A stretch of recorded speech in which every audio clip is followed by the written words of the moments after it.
and our dear friend, our brother. What happened to May 1st, man? Yeah.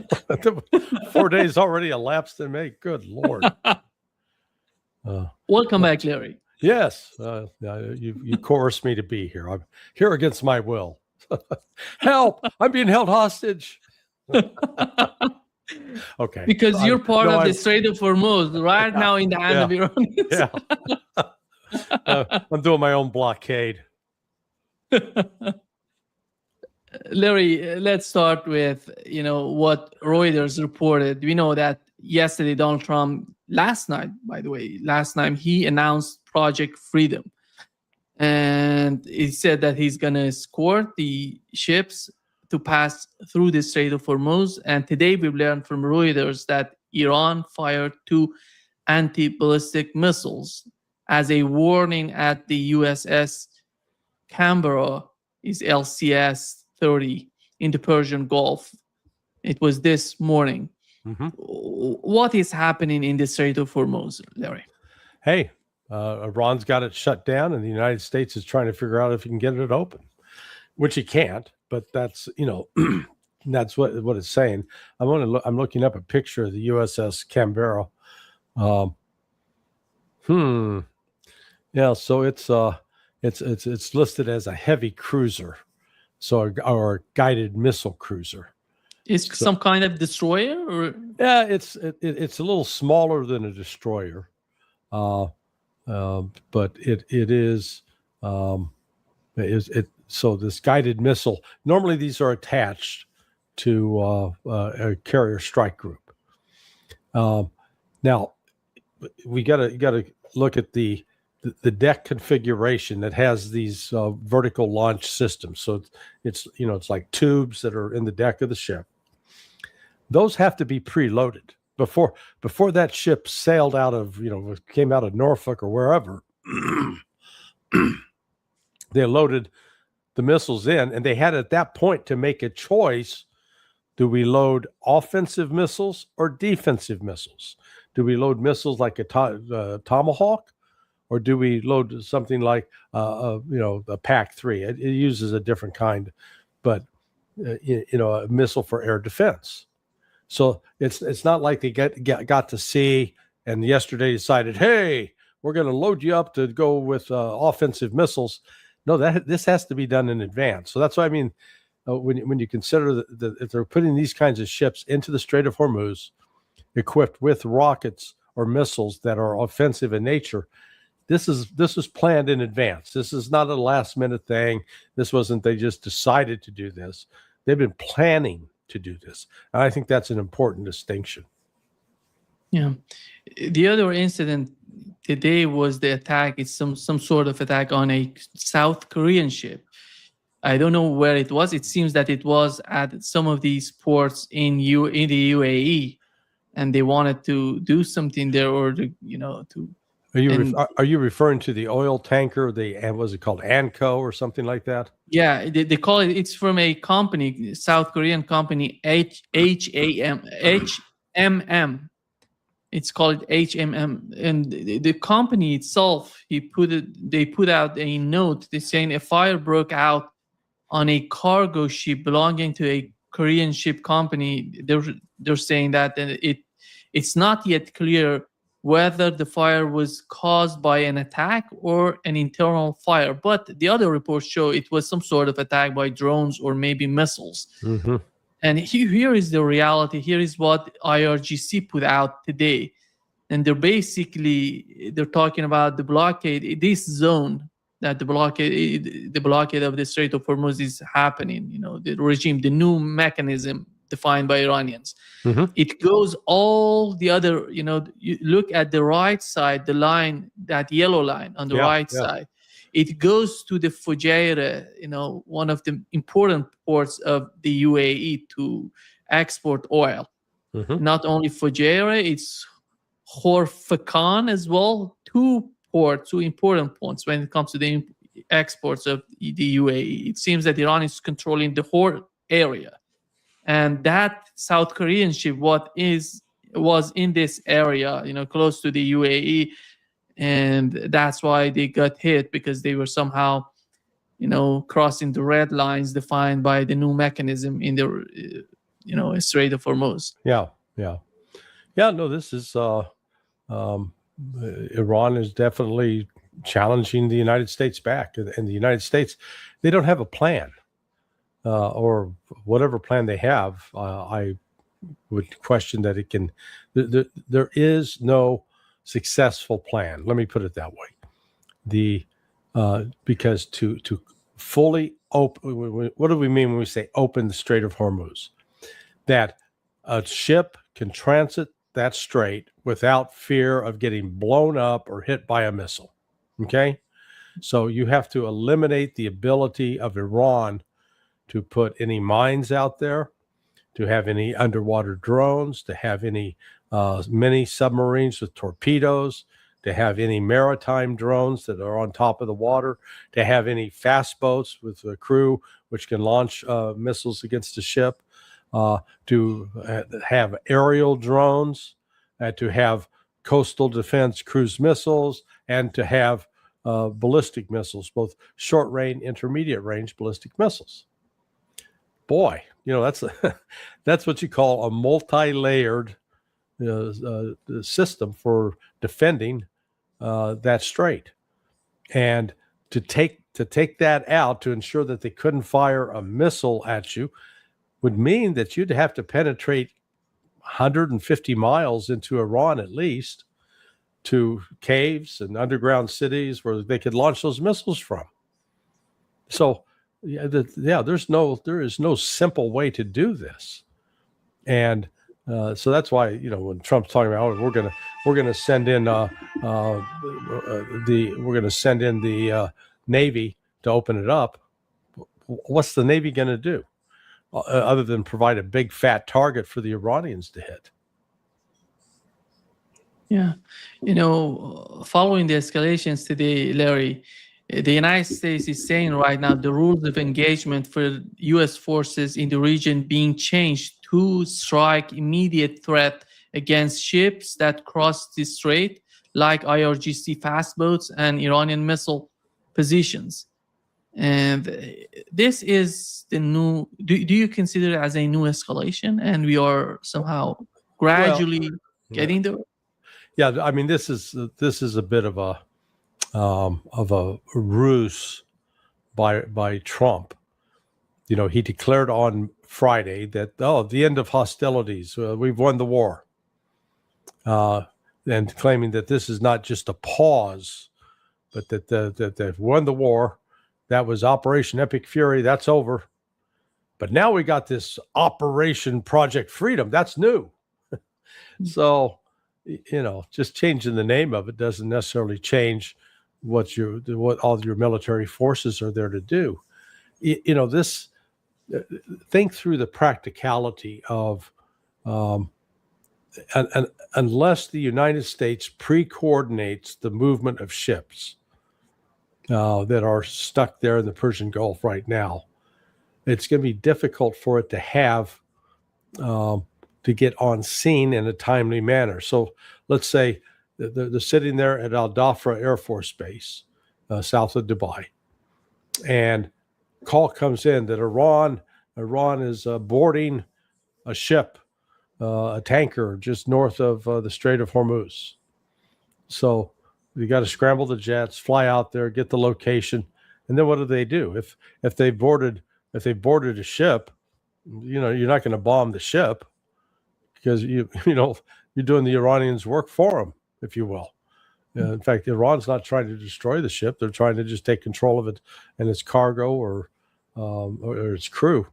So this is going to be very difficult in practice for the United States to actually be effective in even taking on Iranian gunboats. I don't, unless they've got sort of a permanent drone loitering above. But my understanding is Iran now has some pretty good countermeasures to that, could shoot it down. So this is, operating just 12 miles, 12 to 30 miles off Iran's coast doesn't give the United States a very good cushion.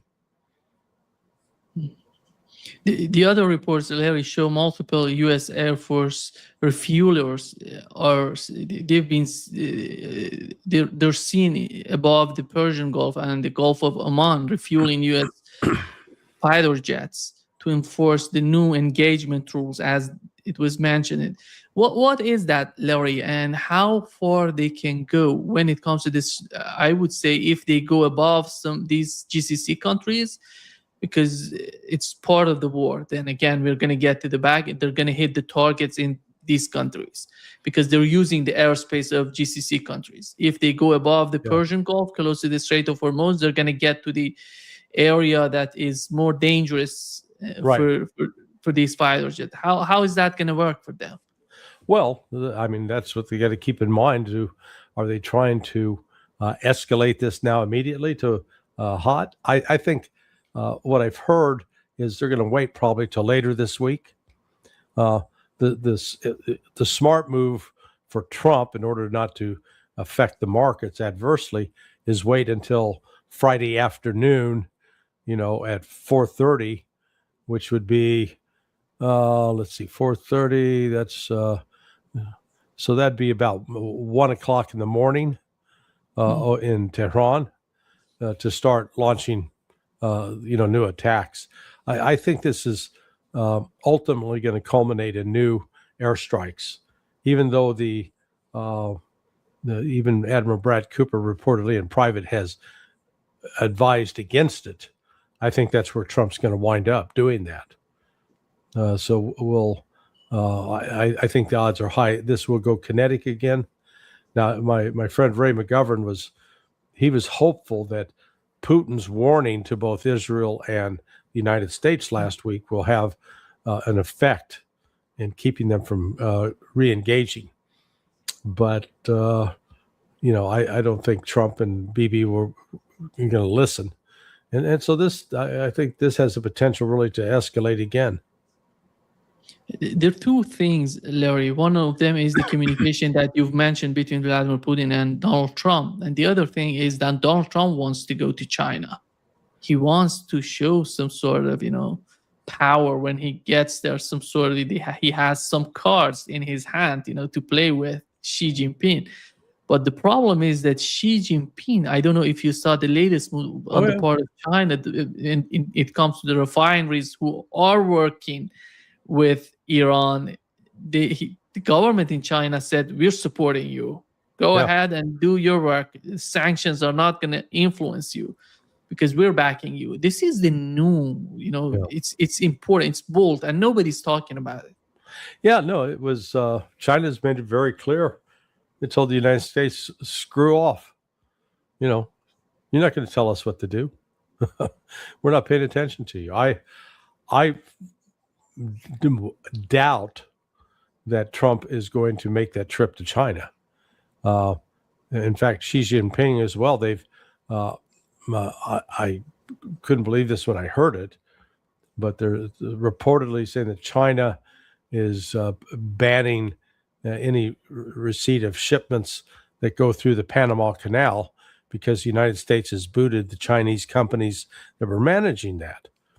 Now, the reason I when I heard that, and again, I wanted to see if I could confirm it, but a lot of the goods that are sold out of the Cologne Free Trade Zone come from China.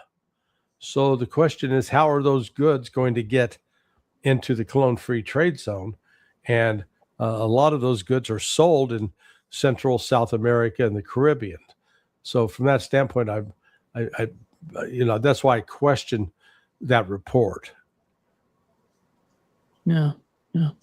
Here it seems, Larry, the other tanker was attacked close to the UAE. It was reported by the government in the Ministry of Foreign Affairs in United Arab Emirates. It says that the tanker belonging to Emirati company ADNOC near the Strait of Hormuz was attacked by 2 drones.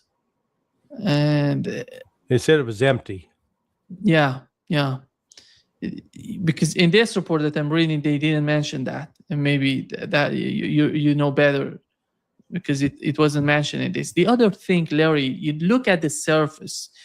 That tanker, which was seized by the United States under the control of the United States, they're getting back to Iran. The crews are back to Iran, and the United States send that tanker to Pakistan, then go to Iran. I don't know. I don't know if they take it to Pakistan or to Diego Garcia or wherever. Again, the whole thing about the blockade has been a bit of a myth, because if you're going to stop a vessel, board it, basically seize it, then the standard operating procedure for the U.S. Navy is to put a prize crew on there, so a crew that will run that ship, and then you put a vessel, an accompanying U.S. ship to go with that vessel. All right. So how many ships have come out of the Persian Gulf since April 15th? At least 150, all from Iran. Okay, do the math. Does the United States have 150 ships deployed in the Persian Gulf or in the Arabian Sea or Gulf of Oman to interdict? No, they don't. They've only got a fraction of that. So there's no way they can do an actual blockade, what they've been talking about. What they've been doing is just, I'll call it a symbolic blockade. Exists on paper. They can stop a couple of ships, but they can't even put a dent in it. And because the United States simply does not have enough ships. And if you're going to use either a destroyer or a cruiser to come up alongside to stop a vessel. Well, those destroyers, they are attached to the carrier strike groups for air defense. You pull them off, then the carrier no longer has air defense. So this has not been thought through very well. They haven't provided the resources to implement such a plan. Yeah, I think the other evidence that somehow, shows that you're right is the new report about the sanctioned Iranian LPG tanker passing through the U.S. Navy blockade. And it's going from the Asaluye. Do you remember that South Pars,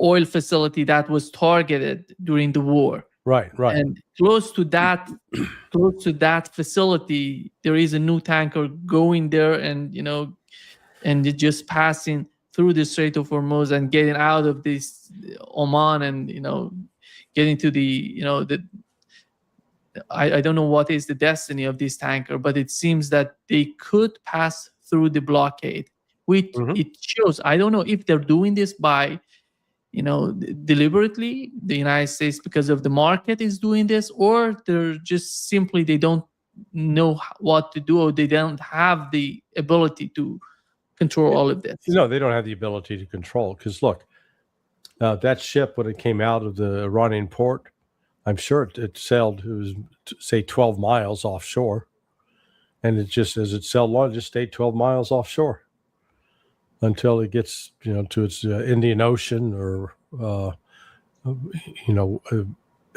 maybe the other side of the Gulf of Oman. But I think they're headed towards the Indian Ocean.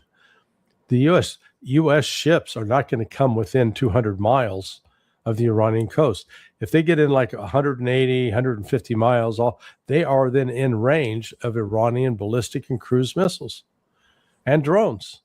So they're not going to do that. It's too risky, which is the point about all this, that the United States has they're not willing to incur the risk of losing so many ships. But it's not like we got a lot to lose in the first place. The point that Larry, you look at the Iranian media, the points that they're bringing up, that there is no ceasefire. They don't see any sort of ceasefire. They see that the United States, it's some sort of pause. As they mention it, it's a pause. It's not a ceasefire, because since then, we didn't have the ceasefire between Lebanon and Israel. We didn't have the ceasefire between Iran and the United States with the blockade. And the attack, we had some sort of attacks, American attack on Iranian ships, and Iran responding to that. what is this situation we're in, if you were to define it? Well, we're in it's like the eye of a hurricane. Okay, the hurricane, the winds, the high winds, the heavy rain, but the eye passes over. You got a momentary peace, but it's not going to last because you got the backside of that hurricane coming, which is worse, and that's what's getting ready to happen.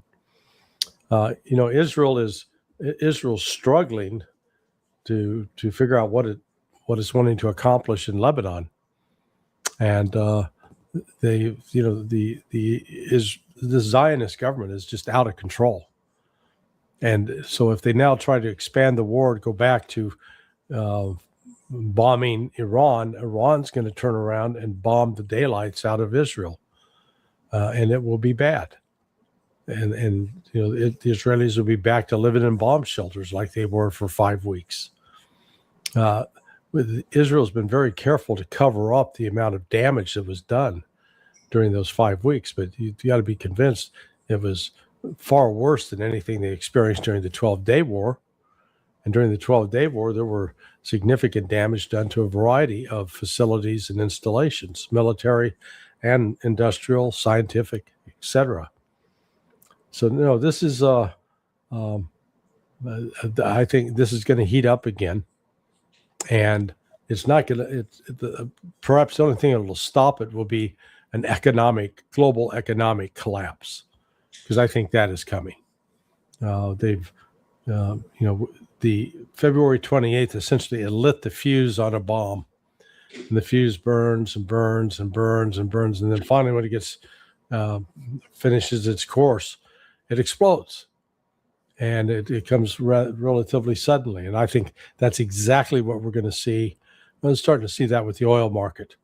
Oil market is now tightening again, despite Trump's best efforts to claim, oh, we got peace.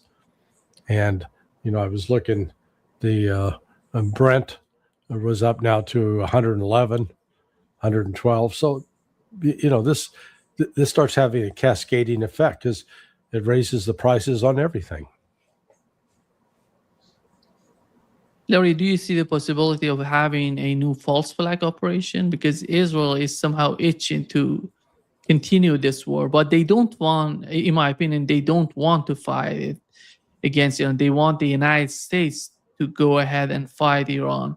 Mm-hmm. And here is what Naftali Bennett said about the possibility of having a new 9/11 in the United States. Here is what he said. Reality is that Israel is a democracy, is the best ally America can have. And NATO's not helping.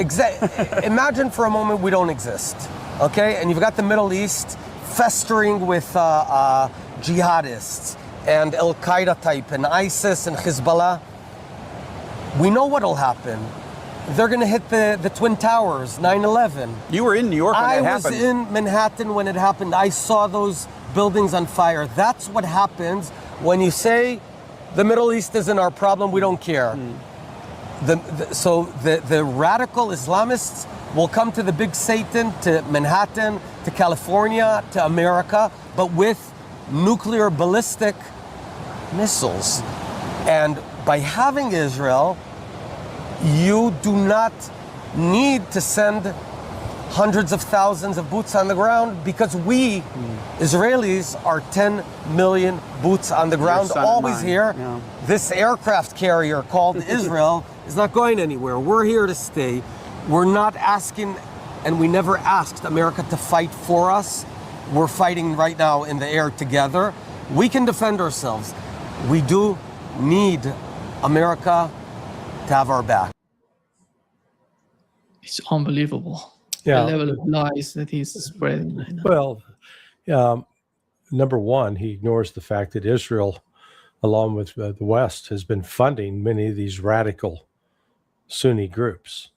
Israel bankrolled Hamas to the tune of $1 billion at least. Number one, the